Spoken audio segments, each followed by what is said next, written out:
পড়ো শুনবানি সুন্দর কাহিনী, জান্নাতের ওই রুমে রুমে লেখা নবীর নাম, জান্নাতের ওই রুমে রুমে লেখা নবীর নাম। নবী রহমতে আলম নূরে মুজাসসম, রহমতে আলম নূরে মুজাসসম।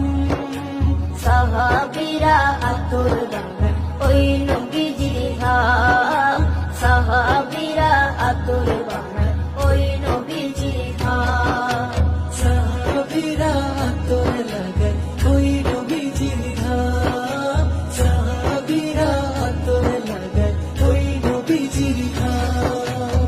ওস্তনে হান্নানা একটা খেজুর গাছের নাম, যাকে ধরে খুতবা দিতেন রাসূলে